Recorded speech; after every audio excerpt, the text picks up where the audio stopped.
ഇന്നത്തെ വീഡിയോ പഴം വെച്ച് വളരെ പെട്ടെന്ന് ചെയ്തെടുക്കാൻ പറ്റുന്ന ഒരു സ്നാക്ക് റെസിപ്പിയാണ്. അപ്പോൾ വീഡിയോ എല്ലാവരും സ്കിപ്പ് ചെയ്യാതെ കാണാം. ഇതിനായി ആദ്യം തന്നെ ഒരു മിക്സിയുടെ ജാറിലേക്ക് 1 കപ്പ് റവ ചേർത്ത് കൊടുക്കുന്നുണ്ട്. പിന്നെ 1/2 കപ്പ് പഞ്ചസാരയും കൂടി നല്ലതുപോലെ ഒന്ന് പൊടിച്ചെടുക്കാം കേട്ടോ. അപ്പോൾ ദാ പൊടിച്ചെടുത്തിട്ടുണ്ട്. ഇനി ഇതിലേക്ക് 2 മുട്ടയും 1 ഏത്തപ്പഴം ചെറുതായി കട്ട് ചെയ്തതും കൂടി ചേർക്കാം. ഇവിടെ കുട്ടികൾക്ക് കൂടുതൽ ഇഷ്ടം ബേക്കറി സ്നാക്സ് ആണ് കേട്ടോ. പക്ഷെ നേരെ മറിച്ച് എനിക്ക് ട്രഡീഷണൽ സ്നാക്കിനോടാണ് കൂടുതൽ ഇഷ്ടം. അപ്പോൾ ഇവിടെ കുട്ടികൾക്കും കൂടി ഇഷ്ടാവുന്ന രീതിയിലാണ് ഞാൻ വെക്കുന്നത്. സാധാരണ പഴം കൊണ്ട് എന്ത് സ്നാക്ക് ഉണ്ടാക്കിയാലും അത് ഞാൻ തന്നെ കഴിച്ചു തീർക്കുക ചെയ്യുന്നത്. പക്ഷെ ഈ ഒരു രീതിയിൽ വെച്ചപ്പം കുട്ടികൾ അത് ബാക്കിയില്ലാതെ കഴിച്ചു കേട്ടോ. ഇതിലേക്ക് ബേക്കിംഗ് സോഡയും ബേക്കിംഗ് പൗഡറും വാനില എസൻസും പിഞ്ചുപ്പും കൂടിയാണ് ചേർത്തത്.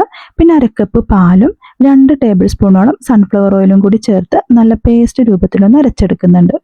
നിങ്ങൾക്ക് ഏത് രീതിയിലുള്ള സ്നാക്കാണ് ഇഷ്ടമെന്നൊന്ന് കമൻറ്റ് ചെയ്തേക്കണേ. സാധാരണ ട്രഡീഷണൽ സ്നാക്ക് ആണെങ്കിൽ ഞാനതിന് ശർക്കരയൊക്കെ ചേർക്കുക ചെയ്യുന്നത്. പക്ഷെ കുട്ടികൾ കഴിച്ചില്ലെങ്കിലും എന്ന് വിചാരിച്ച് മാത്രം കേട്ടോ പഞ്ചസാര ചേർത്ത് വെച്ചത്. അപ്പോൾ അത് നല്ല പേസ്റ്റ് രൂപത്തിൽ അരച്ചെടുത്തിട്ടുണ്ട്. ഈ ഒരു കൺസിസ്റ്റൻസി ആണ് കേട്ടോ വേണ്ടത്.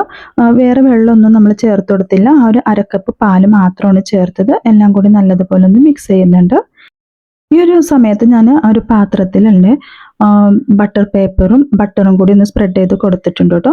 ബട്ടർ പേപ്പർ ഇല്ലെന്നുണ്ടെങ്കിൽ ജസ്റ്റ് ഒന്ന് ഓയിൽ സ്പ്രെഡ് ചെയ്താലും മതി. എന്നിട്ട് 1 ഏത്തപ്പഴം കൂടി ഇതുപോലെ കട്ട് ചെയ്ത് വെച്ച് കൊടുക്കുന്നുണ്ട്. എന്നിട്ട് ഈ മാവ് ഇതിൻ്റെ മുകളിലായിട്ട് ഒഴിച്ചു കൊടുക്കുക കേട്ടോ. പിന്നെ വീണ്ടും ബാക്കി വന്ന 1 ഏത്തപ്പഴം ഇതിൻ്റെ മുകളിലായിട്ടൊന്ന് ഡെക്കറേറ്റ് ചെയ്യുന്നുണ്ട് കേട്ടോ. ഈ ഒരു ടൈമിൽ ഞാനൊരു പാന് ചൂടാക്കാൻ വെച്ചിട്ടുണ്ടായിരുന്നു. 10 മിനിറ്റ് പ്രീ ഹീറ്റ് ചെയ്തിട്ടുണ്ട് കേട്ടോ. ഈ ഒരു ബാറ്റർ വേണമെന്നുണ്ടെങ്കിൽ നിങ്ങൾക്ക് ആവിയിലും വേവിച്ചെടുക്കാവുന്നതാണ് കേട്ടോ. അപ്പം ഞാനിത് പ്രീ ഹീറ്റ് ചെയ്ത് വെച്ച ആ പാനിലേക്ക് ഒരു 40 മിനിറ്റോളം ബേക്ക് ചെയ്തെടുക്കുന്നുണ്ട് കേട്ടോ.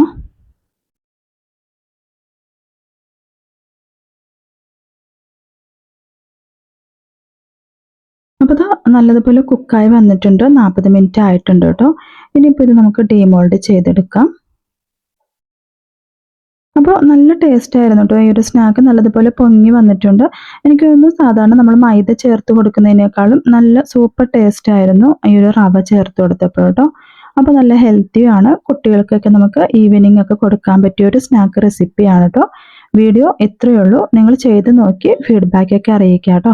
അപ്പോൾ ഇഷ്ടമായെങ്കിലൊന്ന് സബ്സ്ക്രൈബ് ചെയ്യാനും ഷെയർ ചെയ്യാനും ലൈക്ക് ചെയ്യാനും കമൻറ്റ് ചെയ്യാനും മറക്കരുത്. അടുത്ത വീഡിയോയുമായി കാണുന്നത് വരെ ബൈ.